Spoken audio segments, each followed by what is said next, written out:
Okay, Boker Tov, everybody. Like I said, those who are just coming in, if you have a chumash handy, it's probably not a bad idea. Okay, Shana Tov, everybody. Gemar Chatima Tova. I hope everybody had a meaningful Yontif. I think not quite back to normal, but a lot more normal than last year was. And please God, next year we'll be back to fully normal. Not that everything in normal is so good, but I think you know what I mean. Okay, Parshat Vayelech. So here we are on Friday morning with the Parshas here. So of course it's the shortest Parsha of the year. I always say, like Rosh Hashanah, between just before Rosh Hashanah and Sukkot, we read the shortest Parsha of the year. Nitzavim Vayelech often is a double parsha. Depends if there's an extra Shabbos between Yom Kippur and Sukkot, which there is this year, and since there is, the parshiyot are split, but one is 40 psukim, one is 30 psukim, Hazinu is 52 psukim. I figure there's so much shul, the rabbis were nice to us, and they made the Torah learning, laning, shorter. Now, of course, the fact that we end the year with these parshiyot is not exactly coincidental, but as we all know, for much of our history, the Torah was run on a tri-annual cycle. So they didn't finish with V'zora Bracha every year. There was no Simchas Torah, etc., etc. And all the things in the in rabbinic literature that you should read this before that week and this then, those were additional readings. In other words, when the Gemara says that Ezra, who was really responsible for our cycle of Torah reading, so we're going back 2,600 years, the beginning of the Second Temple period, the Anshe Knesset Hagdolah, so who were established our religious ways of life, the patterns of religiosity was established by Anshe Knesset Hagdolah. So Ezra, besides our Tefillot and our Brachot and Kiddush, Havdalah, so Ezra was the main person responsible for the way we read Torah, Monday, Thursday, and the Aliyot, etc. So he made a decree that we should read Parshat Kitavo before Rosh Hashanah. But that doesn't mean the way we read Parshat Kitavo, that the cycle of the calendar works out. Oh, every year Kitavo is before Rosh Hashanah. Yeah, okay, now we do that. But what it meant when you had a triannual cycle, so Kitavo wasn't before Rosh Hashanah, but it meant that every year before Rosh Hashanah, nonetheless, you read the Brachot and Klalot. And I assume they did not read the entire Parsha. I'm assuming they didn't read Bikurim. They didn't read Parshat Kitavo as we know Parshat Kitavo. They read the curses, the blessings and the curse, as the Gemara says, the year should come to an end, and this curse should come to an end. And Tosfot points out we don't even read it the week before Rosh Hashanah. We don't want to read curses right before Rosh Hashanah. So we always read Kitavo. The way we today establish the annual cycle is Parshat Kitavo is always read 2 weeks before Rosh Hashanah. There's always Nitzavim or Nitzavim and Vayelech, depending if it's a double Parsha, is always the week before Rosh Hashanah. Okay, that's just the way the Torah reading works. Or when the most sort of wild example is on the Dalet Parshat, the 4 special Parshat of the week we read between Purim and Pesach. So that's what they read. It wasn't like they had Parshat Shavua and they did the Maftir. That was what they read. In other words, we do it today slightly differently because we have an annual cycle. So we're adding on. We're grafting, so to speak, like Parshat Zachor as a maftir. But when they read Parshat Zachor as Parshat Zachor, they read it as a laning. Danny Sperber has an article. How do they have like 7 aliyot from Parshat Zachor? For Parshat Achodesh and Parshat Shkalim, they're longer. Parshat Zachor is 3 or 4 psukim. So whatever, that's not our topic now. Okay, Vayelech is the shortest parsha in the Torah, though, at only 30 psukim, but it's got 2 of the last 2 mitzvot of the Torah, the 613, the way our count is, we've mentioned many times, there is no accepted count of the 613 mitzvot. No, can't go anywhere to find a list. I mean, you can go places to find a list, but no 2 lists will agree. Not the Sefer Achinuch has his list. He's following the Rambam. The Ramban has a list, 31 mitzvot different from the Rambam. So they agree, whatever, 580 something mitzvot. But the Bahag has his list. The first one in the 8th century to write a list. His list is different from both of those lists. And the Smag, the Sefer Mitzvah, everybody has their own list because Torah wasn't a big deal, 613 mitzvah. But as far as I know, everybody agrees that with these last 2 mitzvot, and that's the mitzvah, of course, of Hakkel, gathering together once in 7 years at the end of the Shemitah year. So that means like a year from now, because we just started Shemitah. As I'm sure everybody knows, this is a Shemitah year. I had the I don't know what you want to call it, the schut, the merit, or the inconvenience of being in Israel twice, learning in yeshiva for a year during the year of Shemitah. But that's for a different share how exactly to observe Shemitah nowadays. But the Hakkel is connected, as we're going to discuss, to the end of the Shemitah, the 8th year, next year on Sukkot, and then where it's followed by the mitzvah of writing a Sefer Torah. Now, that mitzvah to write a Sefer Torah is not actually directly it's not the simple reading of the text of the Chumash. Moshe Rabbeinu, or God tells Moshe to command the Jewish people this. If you have a Chumash open, this is Perek Lamed Aleph. It's one Perek, the whole Parsha, chapter 31, beginning at verse 14. But this is in verse 19. And now you should write this song and teach it. Israel, and teach it. Sima b'fi, and put them in their mouth. What's this song? So the simple meaning is Hazinu. 15 verses later, less than 15 verses later, you have Parshat Hazinu, which we'll read next week, Hazinu Shemaim, and it's written as a song. It's written as a poem. There are 2 songs like that written in Torah, as Yashir. So Kidu Lachem et Shira Hazot refers to Hazinu. And what's Hazinu? It also ties in to the year and cycle. Hazinu is really a continuation in many ways of Kitavo. Hazinu is, we call upon the heavens and the earth to testify. If we don't remember, remember our history, remember God taking us out. Don't get too fat and throw out the mitzvot. Hazinu is really a warning in poetic form. So that's really what Moshe is saying. Kitu lachem et hashira hazot. Nonetheless, the rabbis had an interpretation that Shira Hazot refers to the entire Torah. We discussed last year, maybe at the end, if I have time, I'll briefly mention it because it's such a beautiful commentary of the Netziv. Naftali Tzvi Huda Berlin has an explanation why the Torah is called a Shira, which he defines as a poem. But he says the Torah, when the rabbis say Hashira Hazot, it doesn't just mean Shirat Hazinu. The entire Torah is a Shira, is a song or a poem. I mean, they're not exactly the same thing, but they are a related song or song, song and a poem, the Torah, and therefore that's the mitzvah today that every Jew is supposed to write a Sefer Torah. I mentioned, maybe I don't know if I mentioned here so often, but according to the Shulchan Aruch already, this mitzvah doesn't apply nowadays. I'm a big believer in not doing this mitzvah, if I can say that. I'll explain what I mean in half a second. In other words, it says in the Torah, write this book and teach it to the Jewish people, write this song. So since the Torah puts the purpose of the mitzvah right there in the mitzvah, write the song and teach it to the Jewish people. So it means the purpose of this mitzvah is so we can teach Torah.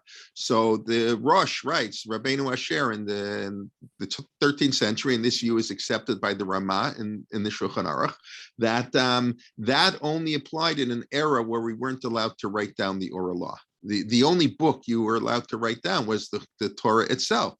So we had to write the Torah so we can learn from it. But today you have Art Scroll, you have Koran, you have Sansino, you have 8 million different books. So the mitzvah was transformed into having a Jewish library. It doesn't necessarily mean, and that's a good reason why most people, I have not fulfilled this mitzvah in its classical sense of commissioning a Sefer Torah.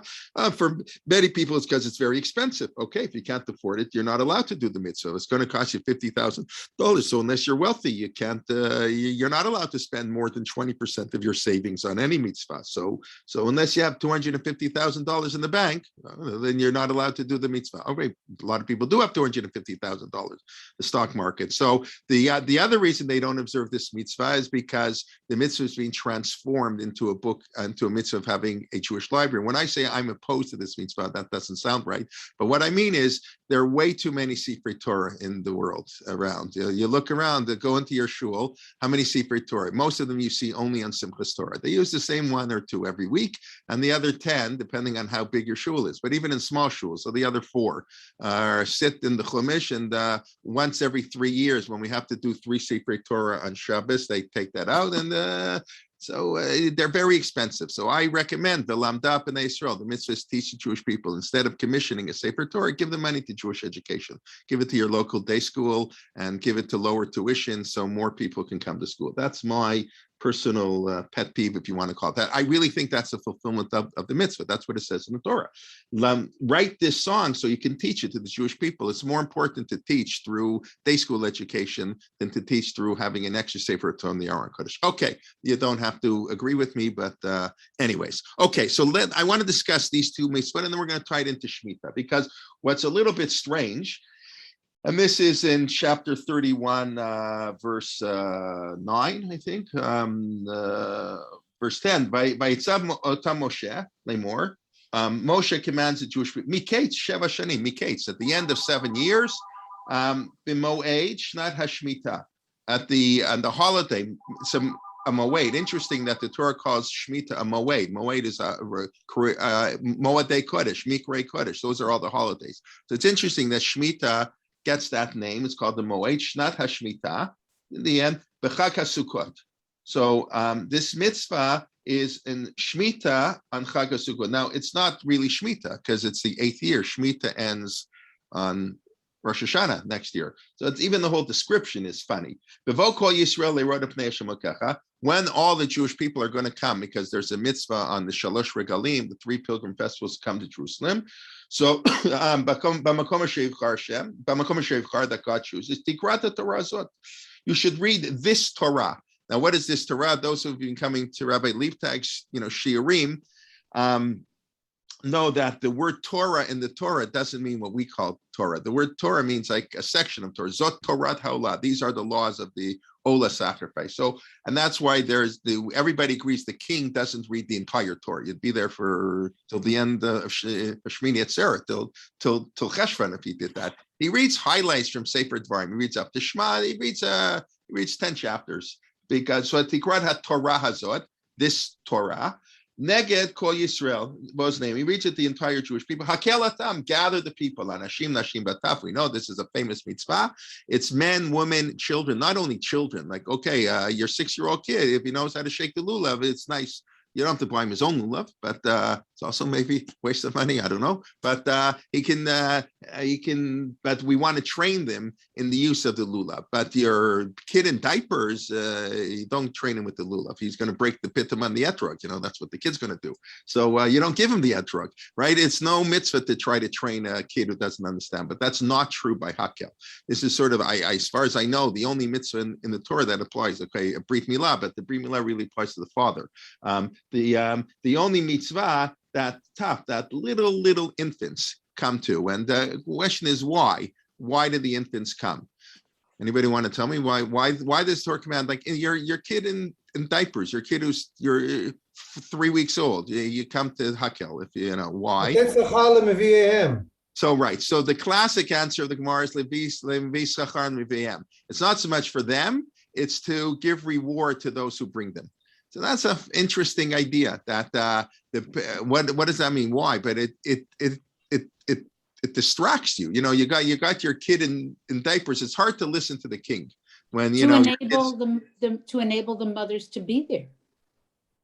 So that's just, but you're obligated to bring. In other words, it's a way to get the mothers to come, because if you have to bring the 4-month-old infant, the mother has to come. That's interesting. You can't. In other words, you're not allowed to get, and the mother's not going to get a babysitter. So it's better. That's an interesting idea. I haven't heard that before, but that's quite interesting. There also could be the idea of it's somehow, the Beethoven effect. What's it called? The Mozart effect. You get pregnant and you play Mozart. So I don't know that it works at all. But anyways, that's what the Mishnah.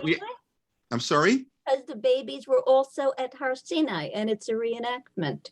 Excellent. Babies were at Har Sinai, it's a reenactment. Okay, that's very interesting. Very well. We'll come to that. Excellent.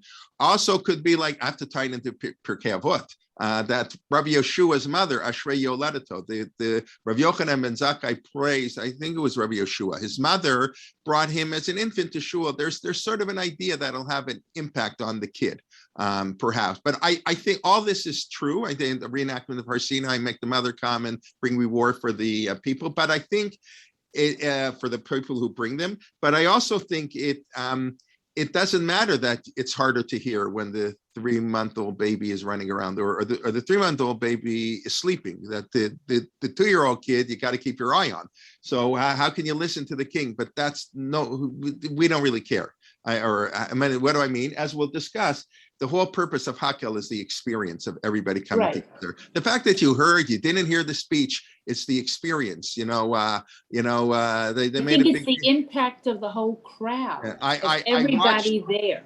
I'll be as a proud Canadian, if I may. So I watched the last 10 minutes of the women's semifinals of the U.S. Open. As many of you know, there's a Canadian in it who just turned 19 2 days ago, and she, beat 3 people in the top 5. This is like an amazing run. And 2 years ago, we had a Canadian, Bianca Andreescu, won the U.S. Open 2 years ago, the first time a Canadian ever won a major event, woman or men, in history. And now we have this young 18, 19-year-old who's going to the finals on Saturday. So they asked her at the end, how did she do it? She said it's the crowd. How the New York crowd, the articles here, the New York crowd has fallen in love with her. They're rooting for her over her poem, and she has sort of a charisma about her. So it's the crowd inspires. And lahavdil, that's exactly what's going on here. Who cares? Are you paying attention? You go to a World Series game, you don't know what baseball is, but the excitement of the crowd base, or the Super Bowl, people go to the Super Bowl, they don't care, but there's a certain power of the crowd. And that's exactly what the Torah is saying by Hakkel.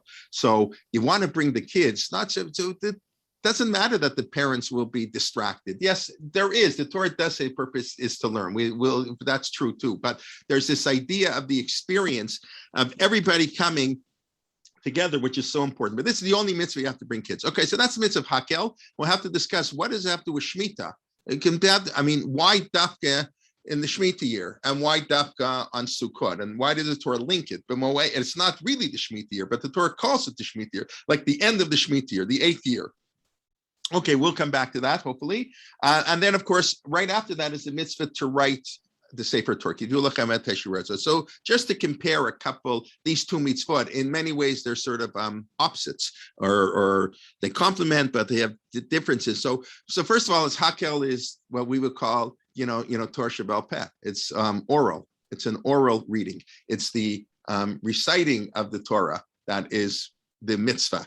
And of course, the writing the Sefer Torah, that's like the Torah Shebechtav. In other words, first the Torah describes an oral recitation of the Torah, parts of the Torah, and then the Torah gives a mitzvah to write down the Sefer Torah. We know writing and oral are very different ways of learning. And we know Torah Sheba'al Peh, we've discussed, I love, the Dor Revi's explanation, the grandson of the Chatam Sofer, that's why it's called Dor Revi, the 4th generation Glasner, Shmuel Moshe Glasner, died in 1924. So he writes that the Torah is meant to be oral. We all know Torah Sheba'al Peh is meant oral, because oral is flexible, and we want the Torah to be flexible. Once something gets written down, and people, it's right here, precedent, we can't change, and that's exactly what we don't want. We want a shofet asher yeh b'yamim ha'em, should be in that time. In Torah, we're so not used to this because we've had 2,000 years of not doing this. But the idea, he said, it was a great tragedy, the writing down of the Torah. We had no choice, but it wasn't meant to be written down, and that was bad. And when we come back to Israel, we're going to go back to the original system, and oral and etc. Written and oral are two totally different forms of learning Torah. But these are what these two mitzvot are. Hakkel, of course, as we're describing, is a national event. It's the event of the nation coming together. Writing a Torah is very individualistic. Every individual has a mitzvah to write a Torah. By the way, I'm not going to get into the halachic discussion about does this mitzvah apply to women. Because like when women have to say Birkat Torah, they have to learn Torah. They have their exempt from one little aspect, but it's generally assumed that women are included, I believe, at least partially in this mitzvah, and should participate in the mitzvah. But and for sure, by Hakkel they are involved. That's very clear in the Torah. But this is a very individualistic thing. And you'll notice, but the purpose is the same. In other words, Hakkel ta'am. Why? Leman yishmeu u'leman yilmedu. To hear, and Yishma'u is not even so much to hear, it's to pay attention. Hazinu Hashem, the word Shema is like, hold your horses, pay attention. And that's like, I think that's the being inspired by the whole crowd, Leman Yishmu. And secondly is Leman Yilmedu. Then you should learn. It's not first learn, and then to fear God. It's not that you're learning, you're not going to learn how to keep halacha from Hakkel. It's the experience of being in the temple with hundreds of thousands of other people that will lead to the fear of God. That's what by Maser Sheni, the second tithe. So the Mishnah says you have to eat 10% in Jerusalem. Why? Because that's a way to fear of God. The being in the presence of Jerusalem is religiously inspiring. It still is today.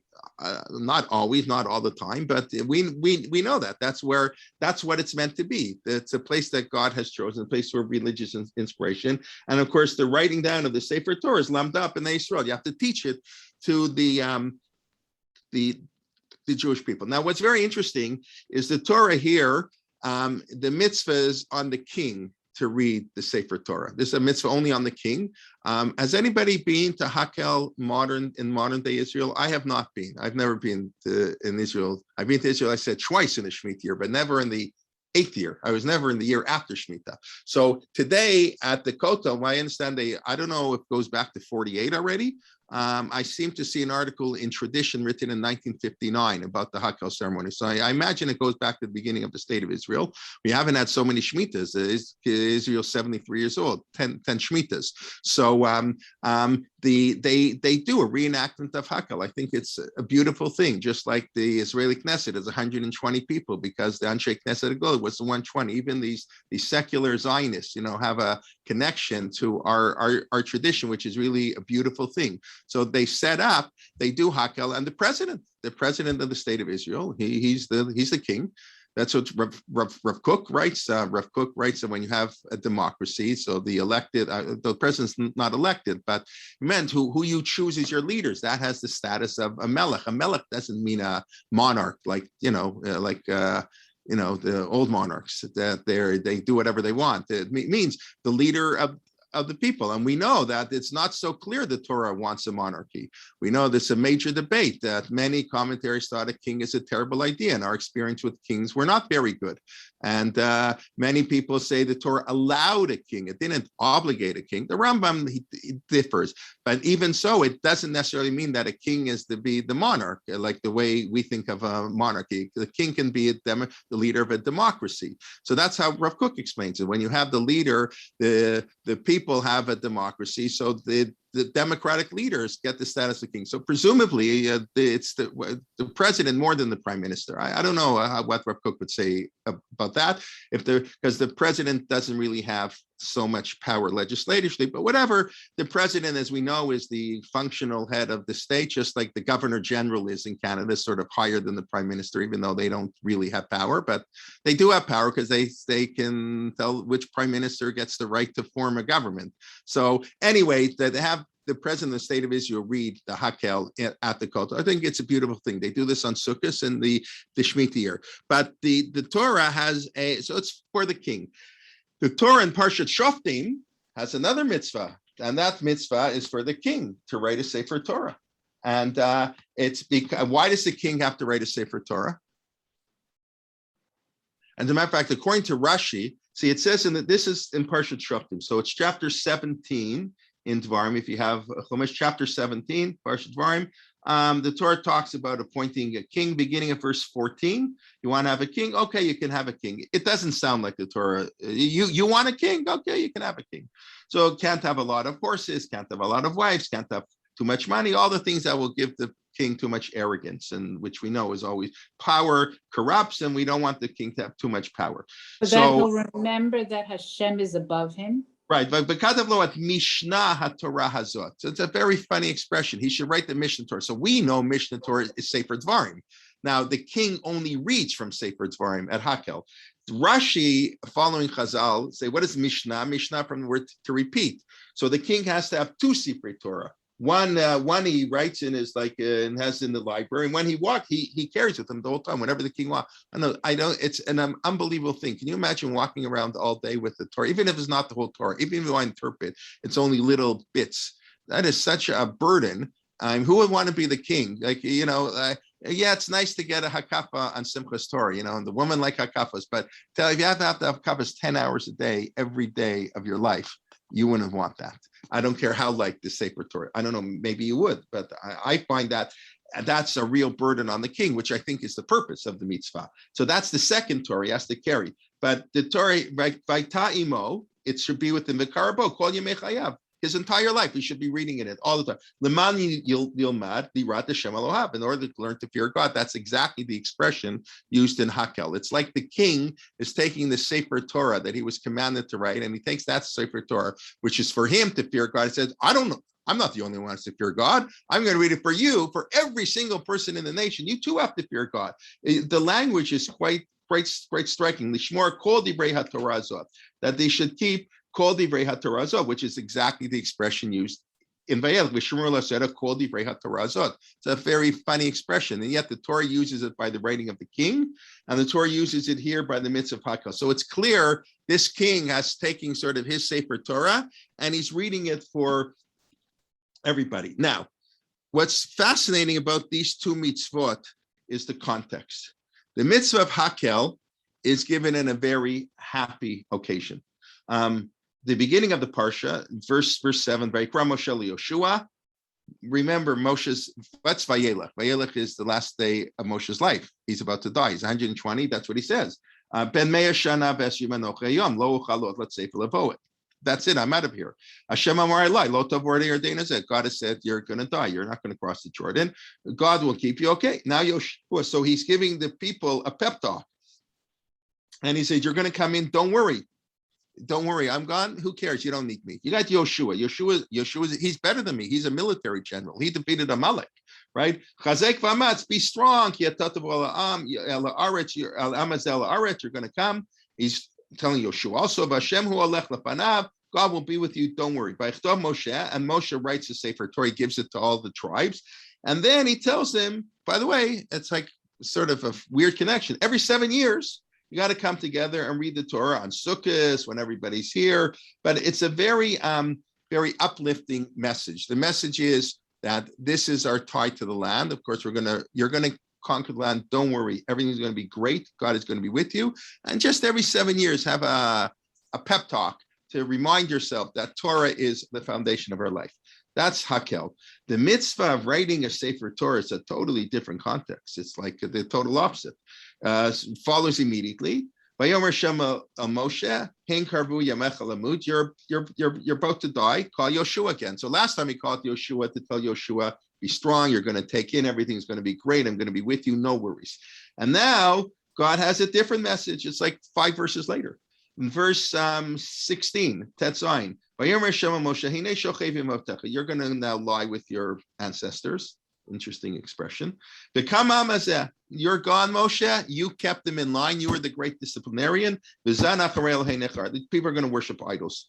They're going to follow the ways of the nation. Bazavani, they're going to leave me. They're going to nullify my covenant. I'm going to really angry at these people.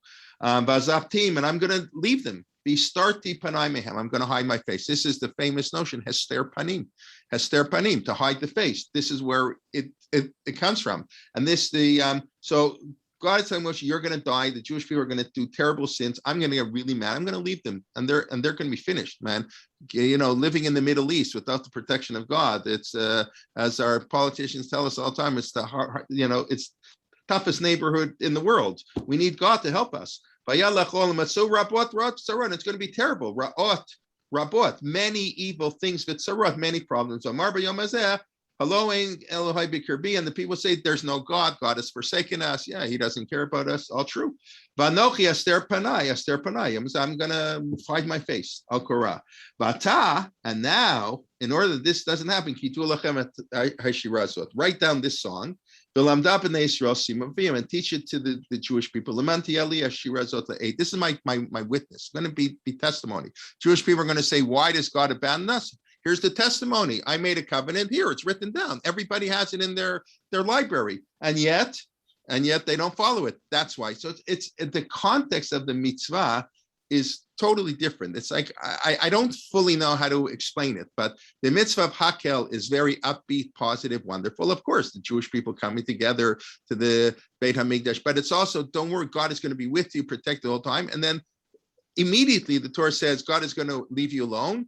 I'm not going to leave you, he'll forsake you because you're going to sin.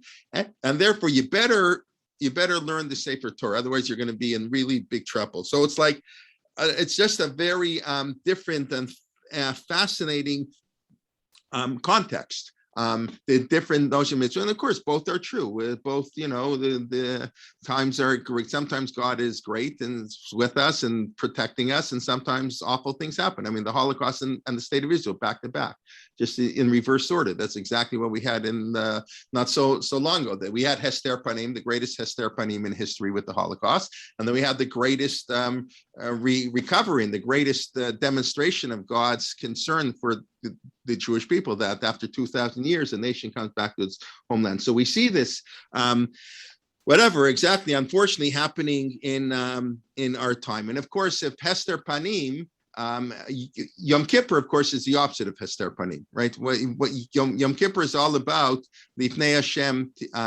Titaru, coming before God. It's the closest to God. Sin is Mabdil, right? Sin separates us from God, and Shuvah is the return to God. So this all ties in. There we read last week, mitzvah, so this mitzvah is not too far. The Ramban says we're talking in the mitzvah of tshuva, the mitzvah of tshuva. And the Torah is continuing on this theme. In other words, writing the Sefer Torah seems to be an act of tshuva, that everybody has to have their own Sefer Torah. It's an act of tshuva. And what does that act of tshuva mean? It means you come close to God, because otherwise God has mastir panav, God hides his face. And then we have to come back. So that's just sort of the outline. These two mitzvot, which in many ways are connected. There's the mitzvah of orally coming together as a nation to study Torah, to be the experience, l'man yishma'u, to hear lira. It's the fear of God. It's the whole experiential aspect. And then there's every individual has to have in their library, in their home, walk around with their own Sefer Torah, or today with their own Jewish books that they study on their own. And that's a way to connect them. The fact that the Jewish people can come together, obviously that's a sign of the special nation or the special relationship with God. When alone, it's a whole different type of a relationship. But these are these two mitzvot that form the end of Torah, coming together as a people to celebrate the Torah, so to speak, Simchas Torah. I mean, it's connected, right? In a certain sense, Hakkel is like a yearly Simchas Torah, or every 7 years. That's what we today do. It's a very similar idea. We finish the Torah, we read the Torah, we give Chatan Torah, we give like the king, the rabbi. Usually they give to the greatest scholar to finish the Torah. That's the minhag in a lot of places. That's the mitzvah of Hakkel. Everybody comes to shul. We call up the little kids for aliyot and everything. So that's really Simchas Torah, is in many ways a reenactment of Hakkel. And then we have the obligation to write your own Sefer Torah. But what I want to develop now a little bit, spend the rest of the time, is what exactly is the connection between Shemitah and Sukkot. The Torah points out, b'moed shnat hashmitah, at the end of the Shemitah year, b'chag haSukkot. You can have the mitzvah of Hakkel not on Sukkot, you can have it not connected to Shemitah. Why did the Torah make that's how the Torah defines the mitzvah. Mikate sheva shnim b'moed shnat hashmitah b'chag haSukkot. B'vo kol Yisrael. So the simplest answer, right? You always have to look. What's the simple, plain answer of the Torah, and then what's our deeper answers? They complement each other. So the simplest answer is, this is the time you're most likely to get most people coming to Israel. There's a mitzvah, or to the Bein HaMikdash, the Yerushalayim. There is a mitzvah to go on Aliyah L'Regel 3 times a year. How many Jews do you think went every Yom Tov to the Bein HaMikdash? So you have to ask the historians if they know. But I can guarantee you it was not everybody. People did not all go 3 times a year, and there's a lot of evidence for that, but that's not, doesn't really matter. What matters is, when are they most likely to go? They're most likely to go at the end of a Shemitah year, because there's nothing to do. They were farming. They weren't farming all year. In other words, Sukkot's time after Shemitah is probably the time where you're going to get the biggest attendance at the in the temple. So that could be just a very, very simple explanation. It's b'moed shnat hashmitah b'vo kol Yisrael, when all the people come. It's sort of hinted at Torah. This is the time. At the end of the Shemitah year and Sukkot, that's the most time when people are going to be there. So the Mitzvah of Hakkel, the Torah wanted every 7 years. And of course, 7 is the magic number, right? 7 is always a cycle. We need rejuvenation after 7. Every 7th day, we need a Shabbat. Every 7th year, we need a Shemitah. Every 7 cycles, we need a Yovel. And the 7th month, right? We need 7 means, right? We need 7 days to celebrate the wedding and Chas v'Shalom, a Shiva. 7 allows for a complete cycle. And then we, for good occasion, we need that cycle again. So it when in that 7 years was less important. It's not, and so the Torah seems to say, well, when are most people going to come? Chag HaShemitah, the end of the Shemitah and Chag HaSukkot. But obviously that's not it's a nice little thing, but I would not want that as my whole answer. Maybe the other way. It seems to me once you're in Shemitah, Chalos, what you managed to do before Rosh Hashanah, you managed. What you can't now you can't go into the field. Now the Shemitah is over. You can't wait until you can get back and start working. You want to say it's the opposite. They're not going to come that soon. So I think that could be. In other words, it's the exact opposite of what I said. But I think what it is that they're probably not going to start so early. In other words, I don't think the farming cycle, they're going to start soon after the Sukkot. In other words, this is the end of vacation, like the end of summer. Everybody goes away on Labor Day weekend.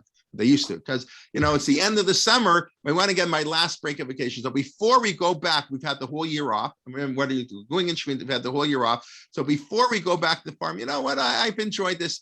Let's go visit Jerusalem. We're going to come together, have a nice time, eat some meat, drink some wine, have a nice time. But I hear your point, but so they could both be true, even though they say the opposite. But that's true about a lot of things here. But thank you. Okay, so I just want to briefly discuss Shemitah, things that perhaps are obvious, and then I think it'll sort of be obvious what's the connection to Sukkot. So how many times does Shemitah? Now maybe I'm wrong, but that's why I'm asking you. How many times does Shemitah appear in the Torah? If I ask you, where's Shemitah written in the Torah? So you're going to tell me. Don't be afraid. I won't mark you wrong. Bahar. So that's the main place, right? Bahar. That's where the Torah says you can't prune and you can't harvest and you can't peel. That's the main cycle. And then we get into Yovel. Excellent. Ma'inyan Shemitah leitel Har Sinai, right? Sheish shanim tizas adecha v'shana shvi'it, right? Okay, very good. Where else is it written? It's written before. Is it Re'eh? It's written in Re'eh. What's the theme of Re'eh? Money. Totally different. Not one word about not working the field. We'll get there. It's about that your loans are debts are canceled. You wouldn't know it had anything to do with the land. And interestingly enough, somebody came to me in Shul on Erev Rosh Hashanah this year on Sunday night. Actually came to me and he said, "Does he have to write a prosbul?"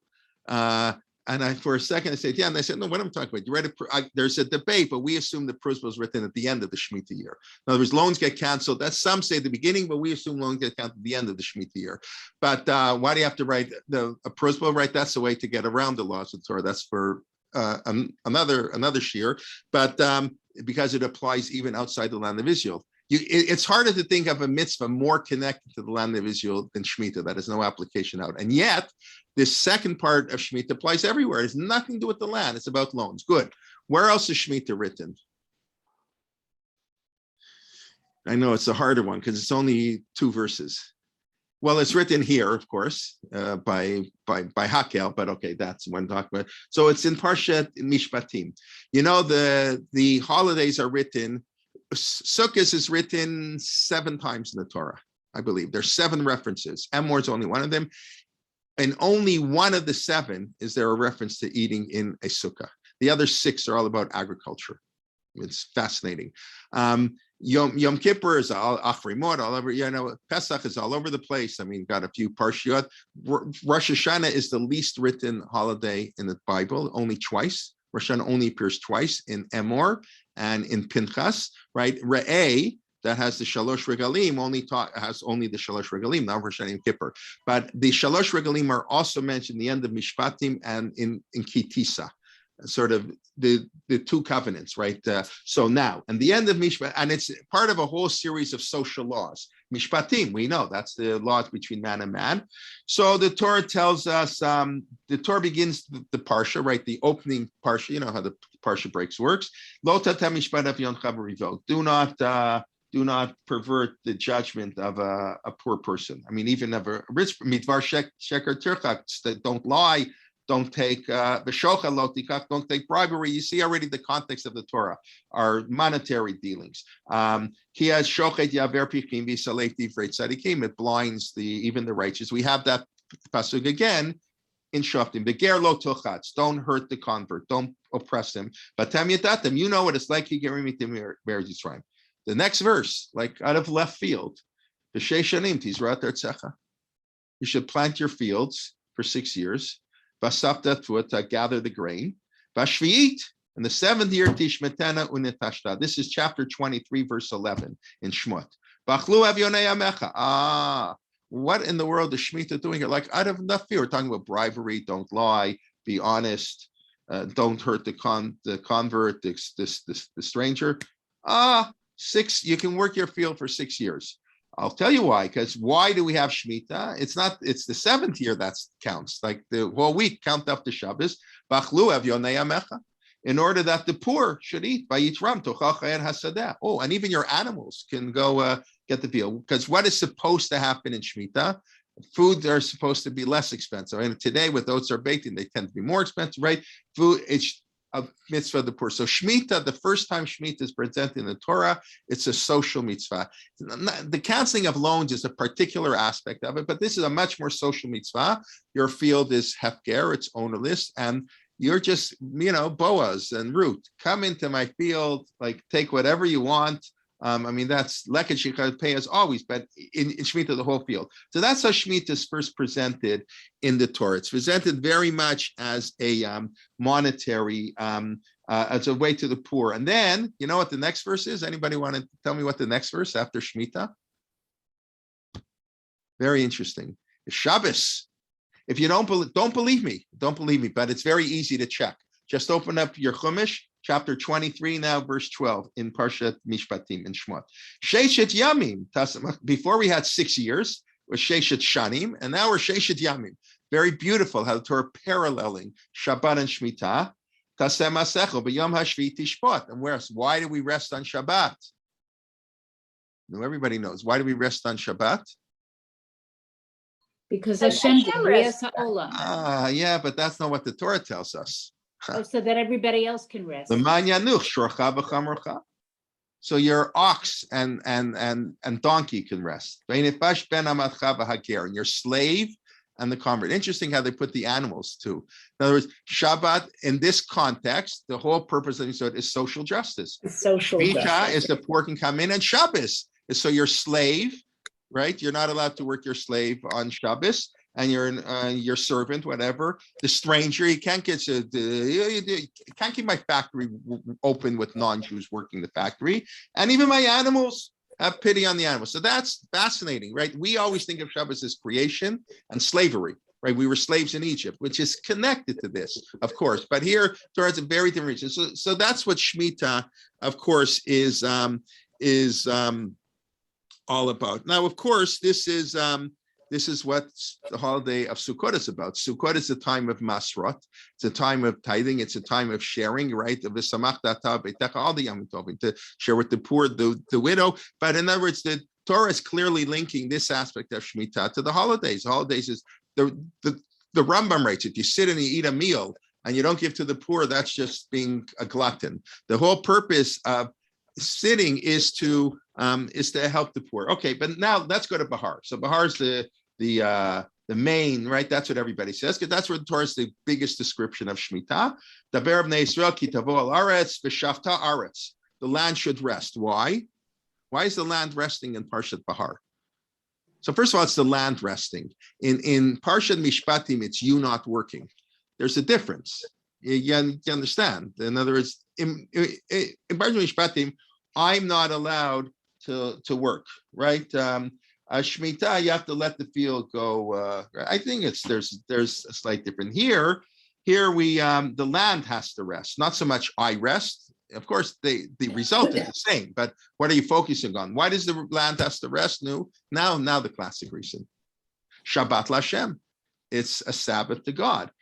Why? You have to know that God owns the field. That's that God is the creator. So this is a much more what we would call, quote unquote, a religious reason, not a social reason. I mean, of course, the social is religious, but you understand what I'm saying. Here, the observance of Shabbat of Shemitah is very much to recognition of God as the master of the world. Shabbat ha'aretz lachem lo'achla. Right now, and what is the the Torah tells us in the curses, the Torah tells us, that, and our rabbis say, when you get exiled from the land will rest. And the rabbis say that because the Jews didn't observe like Shemitah for 70 years, 490 years or so, right? They had 70 Shemitahs. They didn't observe Shemitah. That's why we were exiled, so the land could rest. It's a powerful chazal. What do they mean exactly by that? It's literal, but the idea that God is the master of the land. Now, why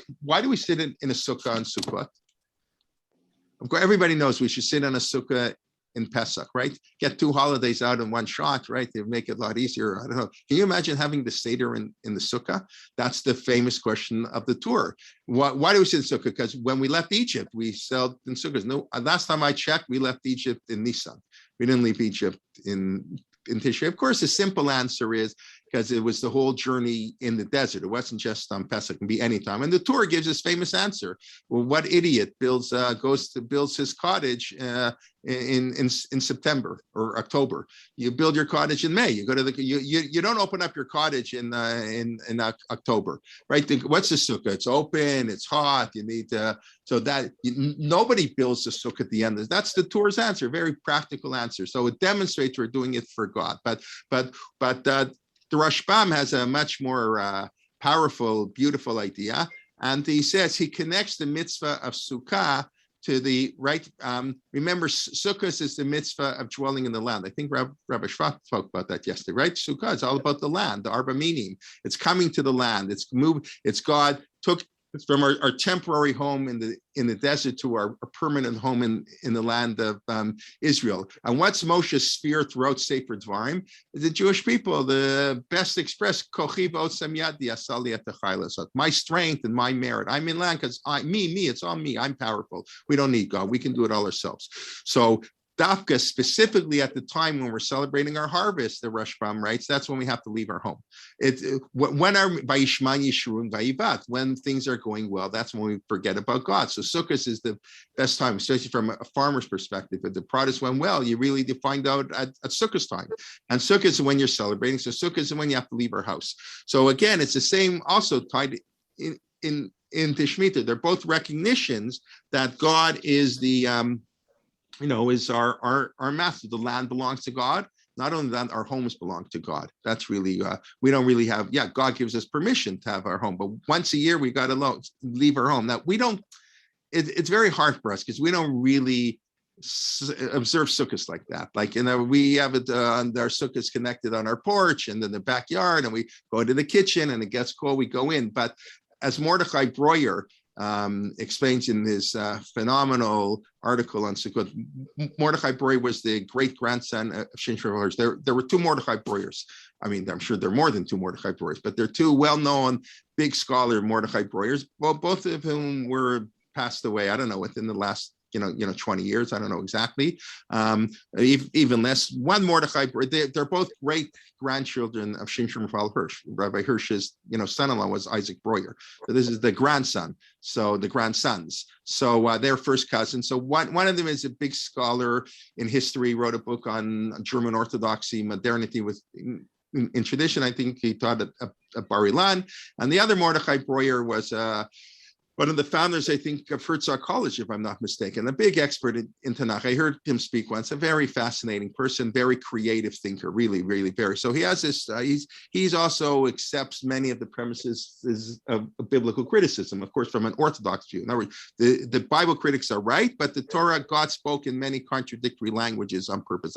Now we don't have time to develop that whole theory, but he's well known for that. The Shitat HaBechinot, it's called, very controversial, as you can imagine. Anyway, so he has a 2-volume fantastic sefer, Pirkei Moedot, articles on the holidays. So he has an article on Sukkot explaining what the Sukkah is. So I'll regalach it in 20 seconds.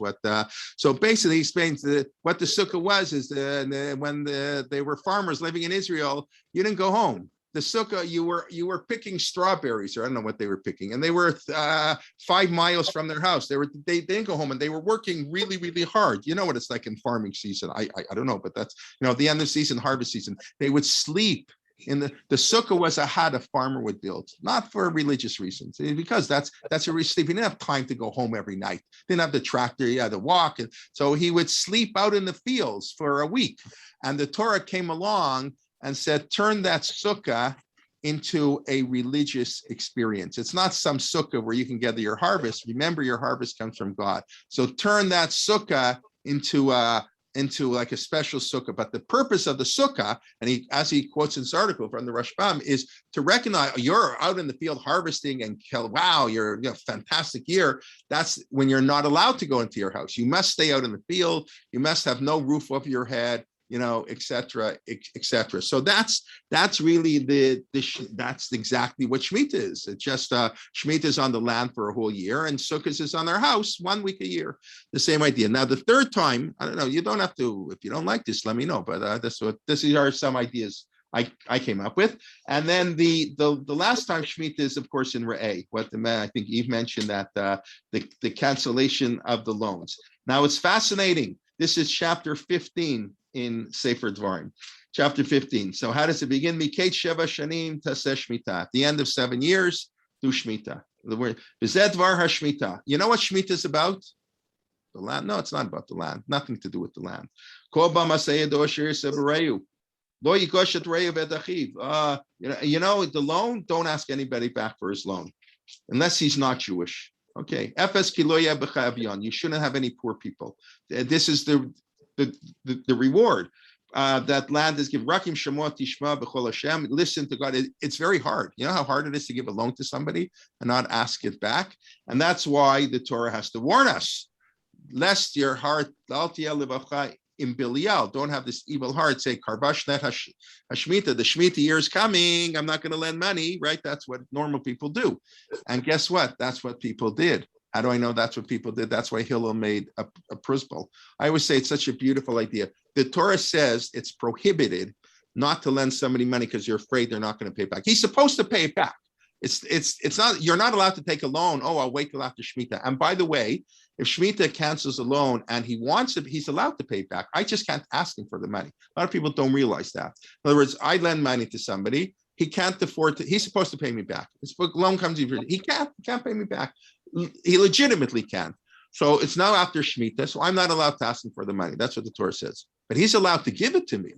And people don't understand it. And I'm not allowed to press him for the money. That's prohibited. But he can give it back to me. He's not allowed to take advantage, but you're not allowed not to give a loan to somebody because he may not pay it back. But what happened? That's what people did. And Hillel said, okay, people are people. They didn't follow the laws of the Torah. Nonetheless, Hillel made a principle. They weren't lending money, so Hillel had to come up with a trick so you can lend money and get your money back. But it's really sad. Hillel's principle is a reaction to people not following the mitzvah of the Torah. But you notice, and maybe you didn't notice, that mitzvah, not that order that you must lend money even if Shemitah is coming, is actually written in the next parsha. First, the Torah tells us loans get canceled, and then the Torah tells us when you have a poor person, don't harden your heart, don't close your hand. The classic mitzvah of tzedakah is right here. This is the mitzvah of tzedakah, and the mitzvah of tzedakah is given in the context of Shemitah, and which are already, and in loans. How do you think our rabbis know the highest form of tzedakah is to give a loan, not a handout? Because the Torah writes the mitzvah of tzedakah in the context of don't not give tzedakah because Shemitah is coming up. Well, if it's a gift, who cares? But it's not a gift; it's a loan. So that's how the Torah presents, Shemitah and Re'eh, and it's presented as part of the mitzvah of tzedakah. And guess what comes in that's chapter 15 in Dvarim. What's chapter 16 in Dvarim? The Shalosh Regalim. We read it every year. We read it on the Shalosh Regalim if you live outside of Israel. As Rabbi Liebtag loves to point out, or I love it that he pointed it out, we read it always on the second day of Yom Kippur. It's the mitzvah of Aliyah L'Regel. It's the mitzvah of coming to Jerusalem 3 times a year. So in Israel, they never read that except on Parshat Vayelech. We read it on the 8th day of Pesach. We read it on the 2nd day of Shavuot.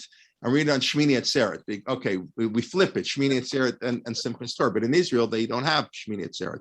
It's with Simchas Torah. So we read about it going to Israel. But that's how the Torah. So the Torah right there puts Shemitah in Parshat Re'eh.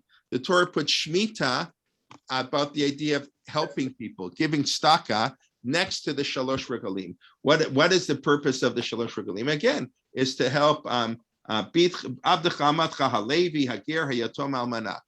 theme of Shemitah, and the Torah like juxtaposes them in Re'eh. In the whole Parsha is juxtaposed, and then it's so that's what the Torah picks up on in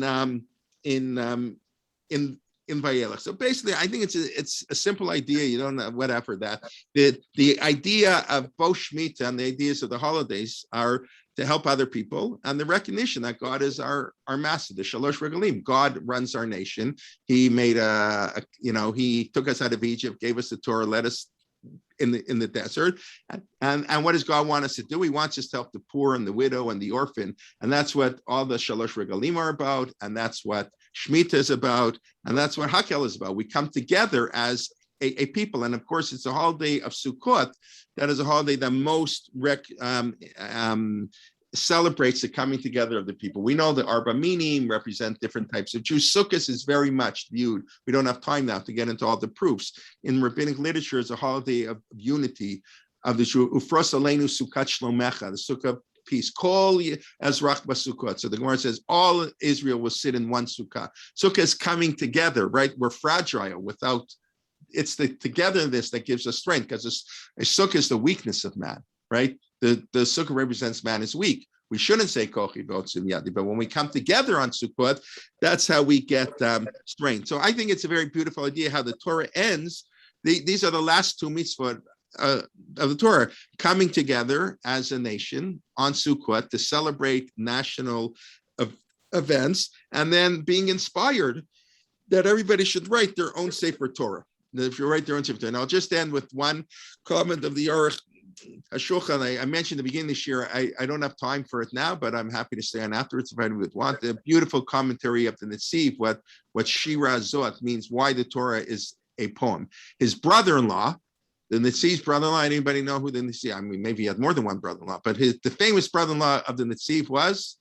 Baruch Halevi Epstein? That was his nephew. Oh, sorry. Actually, it was also his brother-in-law. It was both. How did he pull up that trick? So the Aruch HaShulchan, Rabbi Jay Kelman, his sister's he married his niece. He married, yeah. So the Aruch HaShulchan was married to the sister of the Netziv. Naftali Tzvi Berlin, born in 1816. The Aruch HaShulchan is born in 1829. Actually, he's so it's whatever, 13 years younger, born in 1829, and he marries the sister of the Netziv. So the Netziv and the Aruch HaShulchan are brother-in-laws. The Netziv is a great Rosh Yeshiva in Belazhin. Yechiel Michal Epstein writes the most important halachic work since the Shulchan Aruch, and today it's a little less popular. People like Rabbi Henkin, many of the great Gedolim thought that it was the book that we should paskin from, not the Mishnah Berurah, which has become the book we paskin from. But the Mishnah Berurah was generally assumed to be for yeshiva people. It's too strict. He combines the Aruch. This is the way. I don't have to worry about every little thing. But the Aruch HaShulchan was probably the most important work of halacha written since the Shulchan Aruch. That was written by the brother-in-law of the Netziv, rabbi in the Vardik. When the Netziv's wife passed away, so he married the Aruch HaShulchan's daughter.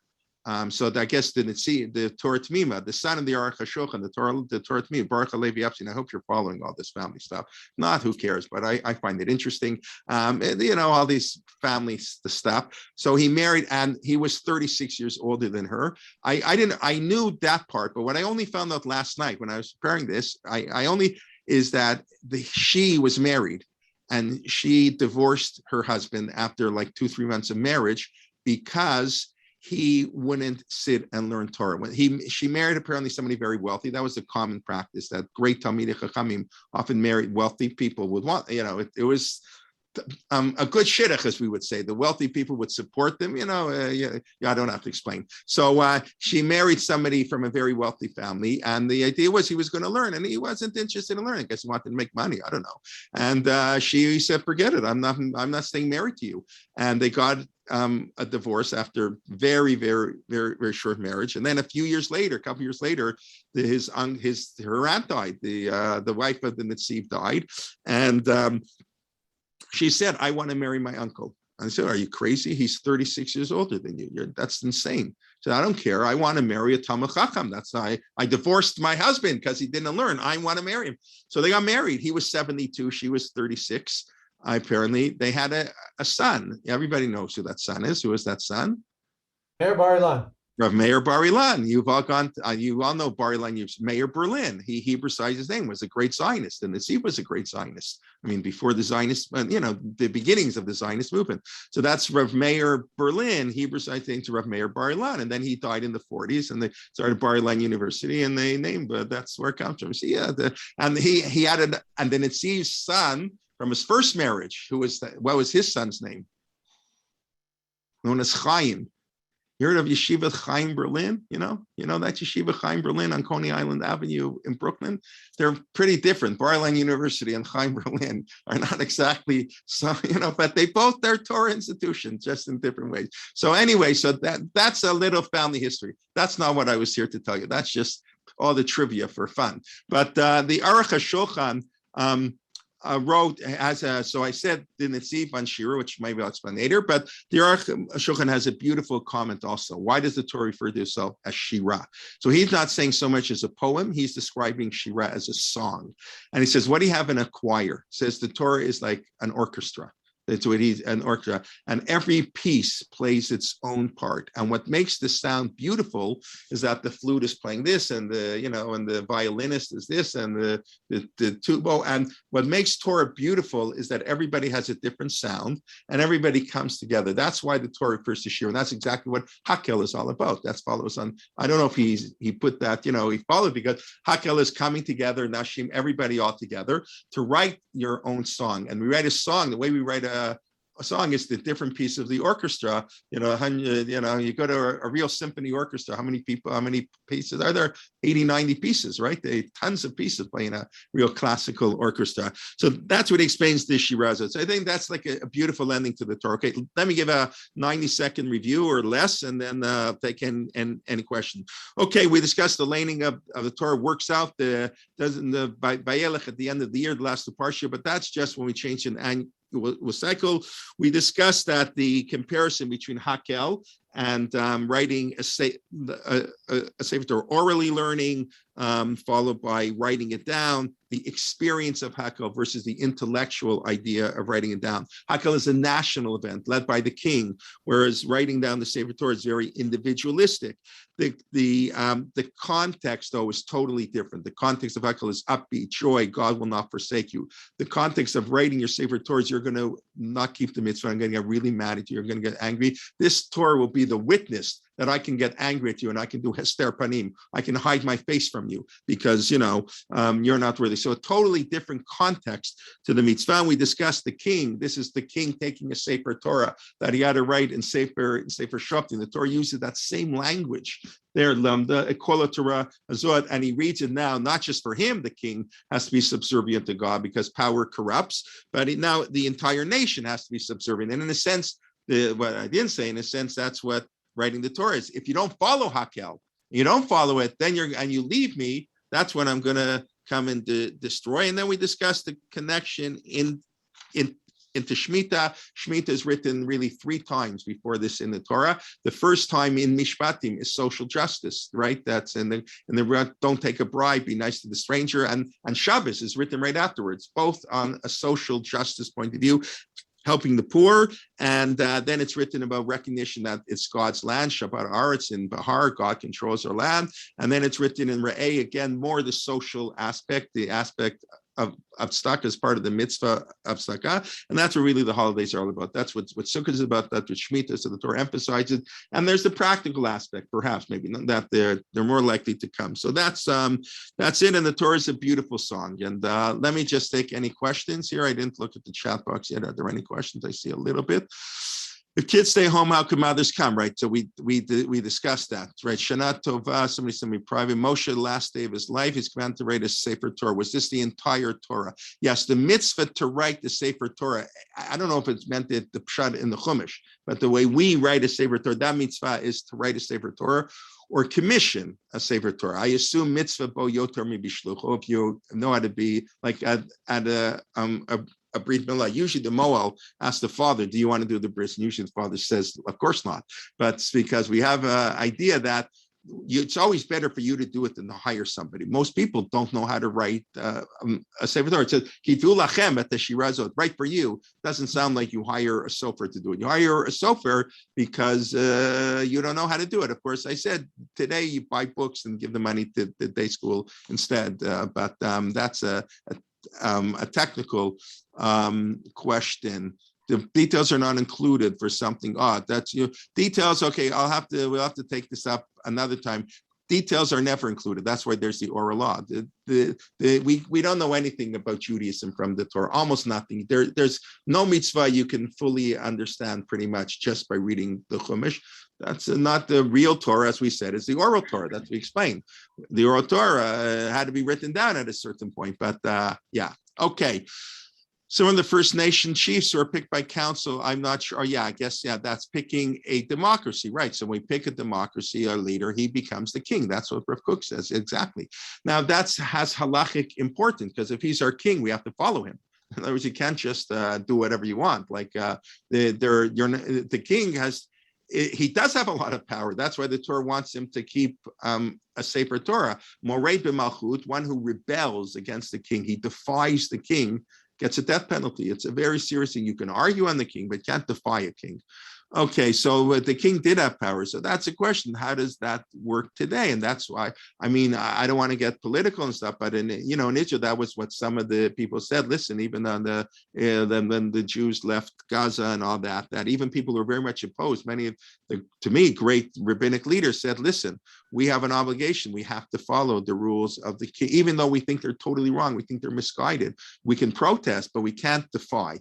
And because if you believe in a Jewish state, and a Jewish state is a value, and they have their status king, you cannot define it. The people vote, and that's what the government does. You can hate it and protest, but the defying to resist soldiers, that's a line you cannot cross. That may be Morei b'malchut. Again, I'm just whatever to make you aware of the issue. Okay, somebody pointing, Rosh Shmuel Salant, Chief Rabbi of Jerusalem from 1870, renewed the modern ceremony. Oh, thank you. I did not know that.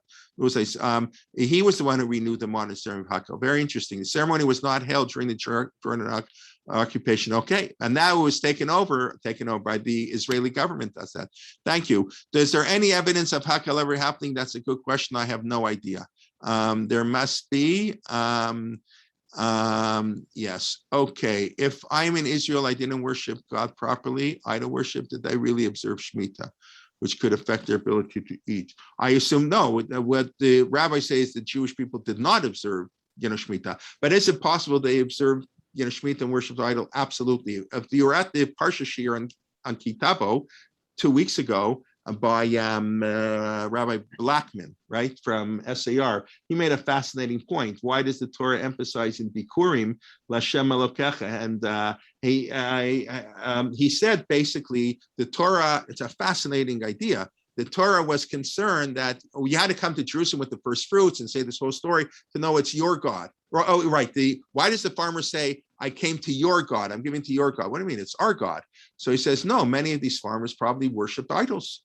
That's what the Torah says. We today, we don't understand that because idol worship doesn't really exist. But at the time, it had to look in Tanakh, idol worship was very enticing, very powerful, many very attractive ideas. So these Jews, they had many, all appease all the gods. They had nothing against the God of Israel. Like the Torah takes a harsh stand against it because of this problem. I've said many, many times, idolatry is avodah zarah. Idolatry is avoda. It's worship. It's good. There's a lot of good in avodah zarah. It just went off the rails, and the Torah makes a big deal about that. Like if you make a little mistake on nuclear energy, you got a big explosion. Avodah is really, really powerful. Avodah Hashem is really powerful. So you better do it 100% correctly. Avodah zarah, the intention is phenomenal in avodah zarah. But because you strayed a little from the path, it destroys the whole thing. That's what avodah zarah is. It's very powerful. So people surely were doing avodah zarah and doing avodah Hashem at the same time. To us, that sounds so foreign, but it really isn't. Look at our lives, what we do, and the way we mix certain things together. It's just people. So that was, he explained. It's a beautiful idea that by the Bikurim, the Torah was afraid. The farmers say, "I'm giving it to your God," because maybe his God, he believed in a different God. He also wanted to participate in national holidays to Jewish people. He also brought it to Bikurim. He didn't see it as a contradiction. That's the point. The people in the Torah, and that's why you read Sefer Dvarim over and over again. What I said, what's this last mitzvah? You're going to worship idols and therefore write a Sefer Torah. When we do the mitzvah of writing a Sefer Torah, the rabbi doesn't get up when they dedicate a Sefer Torah in shul and say, I want everybody here. We're writing a Sefer Torah because God warned us we're going to worship idols and he's going to get angry at us. So therefore we're writing a Sefer. That's not what we say. We say it's a beautiful, he wants people to learn. He cares about the community. But look what it says in the Chumash, and all of Sefer Dvarim is about idolatry. Every other line, Moshe Rabbeinu, don't follow this, don't do this, don't worship God the way they worship God, don't intermarry. Everything is about avodah zarah. To us, it's not so relevant anymore. So I hope that answers. So yes, somebody could keep Shemitah, or maybe that they didn't keep, but somebody can do mitzvah of the Torah and worship idols at the same time, and they don't see that as a congregation. What about loads from an institution? No, that's how the prospa works. The way the prospa works is that we convert the loan from an individual loan to a communal loan, the loan of the court. It's just like, let's give a modern example. You always pay taxes. The government's always going to get its taxes. Individual loans, not. When you give the money, when the government is owed the money, they're going to collect, or the bank. The bank is going to make sure to get their mortgage payment, one that come hell or high water. So the prospa, what Hillel did is the individual, Reuben owes Shimon money, so Shimon goes to the court and says, you know what, you collect on my behalf. The court loans are not canceled to institutions. Court. Okay. Okay, thank you very much. You mentioned the Aruch HaShulchan by Rabbi in 1829, 1908, right? I got what's the most important halakha since Shulchan Aruch, maybe. Okay, Rabbi Vinovich and Malei Adamim encourage us to learn Chayei Adam. Yeah, Chayei Adam is another great book, and it's more practical to learn because it's much shorter. The Aruch HaShulchan is like, it's the history of halakha.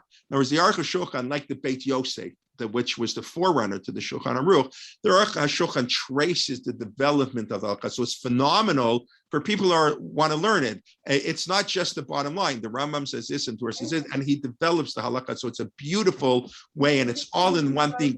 You have to look at the Shulchan Aruch and then in 4 different commentaries. Like, how do you learn Shulchan Aruch? Look, well, the Taz and the Shach and this and the Beragol. Here it's all one. It's a development. The Chayei Adam is the bottom line halakha. It's a phenomenal book, yes, and it's much, much shorter. So it's more practical to learn, and it's a good idea. And of course, there's the old joke that why did he call the book the Chayei Adam? Because nobody was going to write a Kitzur Chayei Adam, right? You know that joke, right? We have a Kitzur Shulchan Aruch. Now, the joke, of course, you know it's a joke because the joke's anachronistic, because the Chayei Adam lived before the Kitzur Shulchan Aruch. The Kitzur Shulchan Aruch was written in the middle of the 19th century in Hungary. Whatever, I don't want to get into it, but I don't think it's so popular anymore. But the Kitzur Shulchan Aruch, even when I was a kid, was the most popular work of halakha. Every school taught Kitzur Shulchan Aruch, and it was a huge mistake to teach that book. I mean, it was a great book, and because now maybe we'll turn off or tape, but it's okay. What's Gunsfried, who wrote the Kitzur Shulchan Aruch. He was a great leader, but he was a Hungarian in the extreme, in the most extreme element of Hungarian, Jew, which is fine. That's his prerogative, Beseder. But the book reflects these values, and it's a turnoff to modern Orthodox Jews. You read some of the stuff he writes about relations. If you look at a girl, you're going to burn in Gehenna for the rest of your life. Like, that's not direct quote, but the language is very, very different. And I think the Kitzur Shulchan Aruch does not speak. It was extremely popular, and it's a very good work, and much of it is very good, but it represents a hashkafa. You have to know when you open up a book what you're getting. If that's good for you, great. So that's, and I think today it's not used. Kitzur Shulchan Aruch, I don't know any modern schools that use it. The Chaydam's a little more learned also, but anyways, that's a little bit of history of the book, a little bit. But I didn't know Rav Rabinovich recommended people learn Chaydam. Yeah, that's great. Rav Rabinovich, of course, wrote on the Rambam. Okay, what did Beit Shammai, somebody sent me privately, think about the loans above Prusbal? First of all, this is before Beit Shammai. This is Hillel himself made a Prusbal. Beit Shammai and Beit Hillel are the descendants or the students. So the Prusbal of Hillel was made sort of really at the beginning while Hillel was alive. Beit Hillel and Beit Shammai, when Hillel and Shammai are no longer alive. So it's not really what Beit Shammai. Did Shammai approve of the Prusbal? I have no idea. Hillel did it. We have no indication. The Gemara doesn't quote it as a debate. Hillel says do this. Shammai just quotes Hillel tikein prusbal mipnei tikuna olam. That's in Gittin. In order to fix the world, that's what he did. Today they use Pnine Halacha. That's correct. Rav Malamed, from what I understand, they've sold 1 million copies. Gittin, where do you live? I see like your picture, like you live in the middle of the desert. You have your sukkah. I live in the middle of the desert. Ma'alei Hever, near Hebron. Oh, you live near Hebron. Where? Ma'alei Hever. It's a small community, 10 minutes south of Hebron. Wow. Well, there's another Shuvu, something near Hebron. What's maybe because my nephew, in other words, my niece's husband's sister lives also 10 minutes from Hebron, but not where you are. Now I don't remember her name. His name is Nickerson. Whatever. If Tova's online, my sister's online still. I don't know. Maybe it's Alma Shabbos. She can tell me, but I guess she's not here. So yeah, the Pnei Halacha, I believe, is so close to 1 million copies. It's really quite popular. Okay, that's it. Getting late, and thank you. And I don't know. Do we want to share next week? I have to prepare. Hazinu's hard. Yes. You got time for a quick question? Sure. I always have time. Other people don't have time, but about Rosh Hashanah. Okay, quickly. Okay, I want to wish everybody a Shabbat Shalom. Thank you. Anybody want to quickly hear okay, yeah, ask me your question. Shabbos, thank you. Good Shabbos, good Shabbos. Thank you very much. Okay. Yeah, the question is, sure. Can I ask you now? Yeah. Pesach is basically a Jewish holiday. It's for the Am Yisrael. Rosh Hashanah is more universal. Absolutely. Where all mankind is supposed to recognize God as the King of the universe. So the question I have is, it came to me during the Kiddush on Rosh Hashanah, where we read, here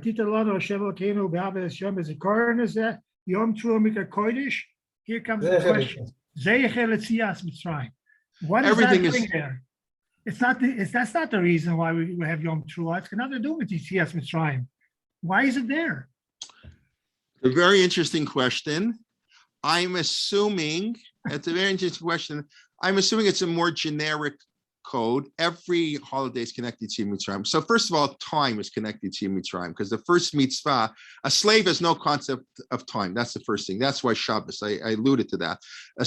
Time is irrelevant to a slave, a free person. So the fact that we even have a Rosh Hashanah is in that way connected to Mitzrayim. The first mitzvah given, all the Moadim are tied up in the concept of Yetziat Mitzrayim. The whole calendar is based on Yetziat Mitzrayim. That's why the first mitzvah, right before the story of Yetziat Mitzrayim begins, the Torah begins with the mitzvah of a calendar. So I think it's not that Rosh Hashanah is direct. You are correct. Rosh Hashanah is a universal holiday. It's not so much about our experience in Egypt, but Egypt and leaving is what allows us to have any holidays. The whole concept of Kodesh, Mikrei Kodesh, that we can call out to God, is connected. So we're going to mention it on all holidays. But you're right, you're raising an interesting point. Here it seems to imply. Yeah, it's not direct. It's not correct. It's not a direct thing. It's so much so, I was listening to Rav Soloveitchik, right. So we say the Malchiyot, Rav Soloveitchik quoted his grandfather, let's say in Kiddush, even, or if you don't say Melech HaKol Haaretz, you have to repeat the whole Shmon Esrei, because the whole notion of Malchiyot is that God is the king of the entire world, not just of the Jewish people. He said that's the difference between the bracha of HaMelech HaKadosh and Melech HaKol Haaretz Mekadesh Yisrael B'Yom HaZikaron. We have two brachot Melech. And there was a debate where to put Malchiyot, right? Should we put Malchiyot in with HaMelech HaKadosh or with Kiddush HaYom in the middle? We do the second one, but we have two brachot. HaMelech HaKadosh is the special relationship between God and the Jewish people. That's how El HaKadosh, or even HaMelech HaKadosh, is the special relationship, Kiddusha, of the Jewish people. The southern brachot is not so much on Kiddusha, it's Melech al Kol Haaretz, Mekadesh Yisrael. We even say he's Melech al Kol Haaretz, but Kiddusha is Mekadesh Yisrael, has Zikron. So if on Rosh Hashanah you don't mention Melech al Kol Haaretz, you don't fulfill your obligation. That's what he says. Okay, everybody. Sunday, double shiur Sunday. Natty help God at 10 o'clock on Yonah and Rabbi Leiptag at 11:15. Triple header on Monday. Please register. Benaya Mitzner, Shiur Bivrit, Shuvah Bein Adam L'Chaviro. Very important topic, one we don't talk about enough. How do you practically do Shuvah and mitzvot between man and man? It is going to be in Hebrew. So, although he does speak English, but it's not his first language. So he's going to, so that's a shiur Hebrew at 11 o'clock, 1 p.m. is Rebecca Winter, Shuvah through the stories in Tanakh, and then at 8:30, Mark Shapiro will be giving a shiur on Shaul Lieberman. Okay, everybody have a wonderful Shabbos and Gmar Chatima Tova, and everybody be well. Thank you very much. Okay, bye-bye.